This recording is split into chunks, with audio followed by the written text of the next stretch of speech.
Bismillahirrahmanirrahim. Assalamualaikum warahmatullahi wabarakatuh.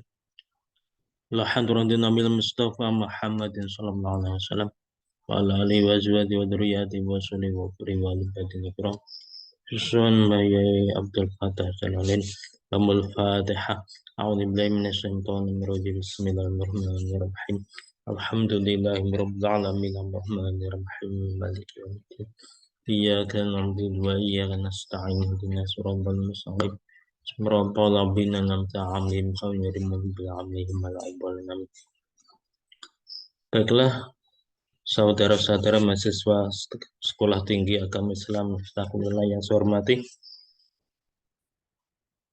Pada kali ini kita akan belajar bersama tentang kriteria penyusunan perencanaan pembelajaran, yang mana kita ketahui bahwasanya perencanaan pembelajaran merupakan faktor penting dalam suatu proses pembelajaran. Keberhasilan suatu proses pembelajaran sangat ditentukan oleh rencana yang telah dibuat oleh seorang guru.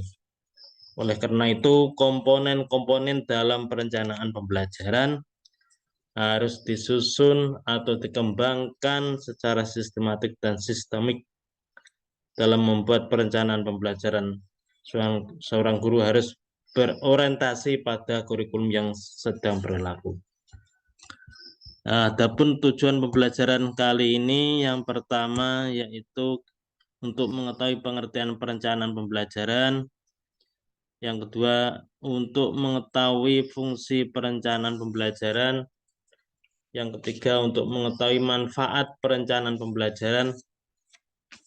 Yang keempat, untuk mengetahui kriteria perencanaan pembelajaran. Oke, yang pertama, pengertian perencanaan dalam konteks pembelajaran.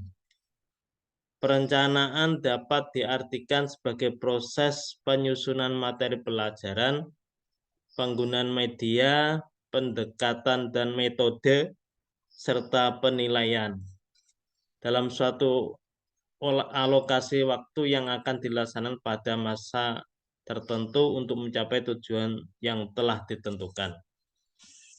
Dalam Kamus Besar Bahasa Indonesia, pembelajaran adalah proses cara perbuatan menjadikan orang atau makhluk itu belajar.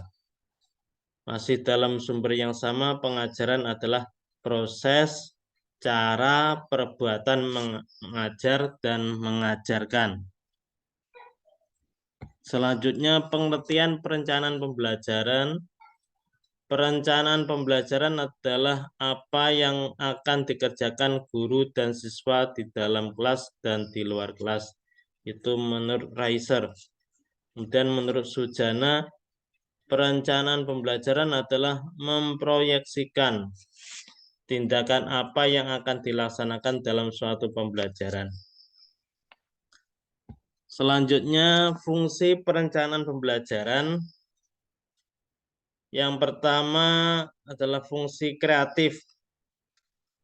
Pembelajaran dengan menggunakan perencanaan yang matang akan dapat memberikan umpan balik yang dapat menggambarkan berbagai kelemahan yang terjadi. Melalui umpan balik itulah guru dapat meningkatkan dan memperbaiki program. Secara kreatif, guru akan selalu memperbaiki berbagai kelemahan, menemukan hal-hal baru. Dalam hal ini, guru kalau ada umpan balik akan berkreasi, menemukan hal-hal baru, ide-ide baru, mungkin strategi baru dalam pembelajaran. Selanjutnya, fungsi inovatif. Mungkinkah suatu inovasi pembelajaran akan muncul tanpa direncanakan atau tanpa diketahui terlebih dahulu berbagai kelemahan? Itu tidak mungkin. Suatu inovasi hanya kesenjangan antara harapan dan kenyataan. Kesenjangan itu hanya mungkin dapat ditangkap manakala kita memahami proses yang dilaksanakan secara sistematis. Proses pembelajaran yang sistematis itulah yang direncanakan dan terprogram secara utuh. Dalam kaitan inilah perencanaan memiliki fungsi inovasi. Yang ketiga, fungsi selektif. Ada kalanya untuk mencapai suatu tujuan atau sasaran pembelajaran kita dihadapkan pada berbagai pilihan strategi. Melalui proses perencanaan kita dapat menyeleksi strategi mana yang kita anggap lebih efektif dan efisien untuk dikembangkan. Tanpa suatu perencanaan tidak mungkin kita dapat menentukan pilihan yang tepat. Fungsi selektif ini juga berkaitan dengan pemilihan materi pelajaran yang dianggap sesuai dengan tujuan pembelajaran. Selanjutnya, fungsi komunikatif. Suatu perencanaan yang memadai harus dapat menjelaskan pada setiap orang yang terlibat, baik pada guru, pada siswa, pada sekolah, bahkan pada pihak eksternal, seperti kepada orang tua dan masyarakat. Yang selanjutnya, fungsi prediktif. Perencanaan yang disusun secara benar dan akurat dapat menggambarkan apa yang akan terjadi setelah dilakukan suatu treatment sesuai dengan program yang disusun. Melalui fungsi prediktifnya, perencanaan dapat menggambarkan berbagai kesulitan yang akan terjadi. Di samping itu, fungsi prediktif dapat menggambarkan hasil yang akan diperoleh. Selanjutnya, fungsi akurasi. Sering terjadi guru merasa kelebihan bahan pelajaran sehingga merasa waktu yang tersedia tidak sesuai dengan banyaknya bahan yang harus dipelajari siswa. Oleh karena perencanaan yang matang dapat menghindari hal tersebut. Sebab melalui proses perencanaan guru dapat menakar setiap waktu yang diperlakukan untuk menyampaikan bahan pelajaran tertentu. Guru dapat menghitung jam pelajaran efektif melalui program perencanaan. Baik program tahunan, program semester, ataupun rencana pekan efektif itu harus disusun secara matang. Selanjutnya, fungsi pencapaian tujuan. Mengajar bukanlah sekadar menyampaikan materi, akan tetapi membentuk manusia secara utuh. Manusia utuh bukan hanya berkembang dalam aspek intelektual saja, akan tetapi juga dalam sikap dan keterampilan. Dengan demikian, pembelajaran memiliki dua sisi yang sama pentingnya, yakni sisi hasil belajar dan sisi proses belajar. Melalui perencanaan itulah kedua sisi pembelajaran dapat dilakukan secara seimbang. Yang terakhir dari fungsi perencanaan pembelajaran yakni fungsi kontrol. Mengontrol keberhasilan siswa dalam mencapai tujuan merupakan bagian yang tidak terpisahkan dalam suatu proses pembelajaran tertentu. Melalui perencanaan kita dapat menentukan sejauh mana materi pelajaran tepat dapat diserap oleh siswa, materi mana yang sudah dan belum dipelajari atau dipahami oleh siswa. Itu penjelasan tentang fungsi perencanaan pembelajaran.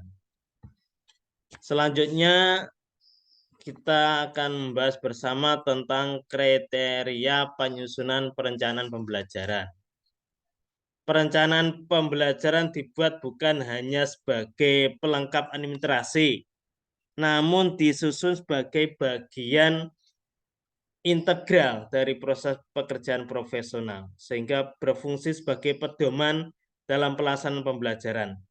Dengan demikian, penyusunan perencanaan pembelajaran merupakan suatu keharusan karena didorong oleh kebutuhan agar pelaksanaan pembelajaran terarah sesuai dengan tujuan dan sasaran yang ingin dicapai. Sekarang pertanyaannya adalah bagaimana perencanaan yang disusun itu dapat berfungsi sebagai pedoman pelaksanaan? Mari kita bahas nilai perencanaan dapat dijadikan sebagai kriteria penyusunan perencanaan. Nah, kriteria tersebut yang pertama adalah signifikasi. signifikan. Signifikan dapat diartikan sebagai kebermanaan. Nilai signifikasi artinya adalah bahwa perencanaan pembelajaran hendaknya bermakna agar proses pembelajaran berjalan efektif dan efisien. Oleh karena itulah, perencanaan pembelajaran disusun sebagai bagian dari proses pembelajaran sesuai dengan kebutuhan siswa. Perencanaan pembelajaran tidak ditempatkan sebagai pelengkap saja. Dengan demikian, dalam proses pembelajaran hendaknya guru berpedoman pada perencanaan yang telah disusunnya. Kriteria yang kedua yakni relevan. Relevan artinya sesuai. Kesesuaian eksternal maupun internal. Yang internal itu sesuai dengan kurikulum yang berlaku. Sedangkan kesesuaian eksternal yaitu mengandung makna bahwa dengan kebutuhan siswa itu dapat membantu tercapainya tujuan pembelajaran. Yang ketiga, kriteria kepastian. Untuk mencapai tujuan pembelajaran, mungkin guru merasa banyak alternatif yang dapat digunakan. Namun dari sekian banyak alternatif itu, hendaknya guru menentukan alternatif mana yang sesuai dan dapat diimplementasikan. Nilai kepastian itu bermakna bahwa dalam perencanaan pembelajaran yang berfungsi sebagai pedoman dalam penyelenggaraan proses pembelajaran, tidak lagi memuat alternatif-alternatif yang bisa dipilih. Selanjutnya, kriteria yang keempat yaitu adaptabilitas. Perencanaan pembelajaran yang disusun hendaknya bersifat lentur atau tidak kaku. Misalnya perencanaan pembelajaran itu dapat diimplementasikan manakala memiliki syarat-syarat tertentu. Manakala syarat tersebut tidak dipenuhi, maka perencanaan pembelajaran tidak dapat digunakan. Perencanaan pembelajaran yang demikian adalah perencanaan yang kaku karena memerlukan persyaratan-persyaratan khusus. Sebaiknya perencanaan pembelajaran disusun untuk dapat diimplementasikan dalam berbagai keadaan yang berbagai kondisi. Dengan demikian, perencanaan itu dapat digunakan oleh setiap orang yang akan menggunakannya. Yang kelima, kriterianya yaitu kesederhanaan. Perencanaan pembelajaran harus bersifat sederhana. Artinya mudah diterjemahkan dan mudah diimplementasikan. Perencanaan yang rumit dan sulit untuk diimplementasikan tidak akan berfungsi sebagai pedoman untuk guru dalam pengelolaan pembelajaran. Yang terakhir, kriteria penyusunan perencanaan pembelajaran yakni prediktif. Perencanaan pembelajaran yang baik harus memiliki daya ramal yang kuat. Artinya, perencanaan dapat menggambarkan apa yang akan terjadi seandainya ini tidak dapat dilakukan umpama.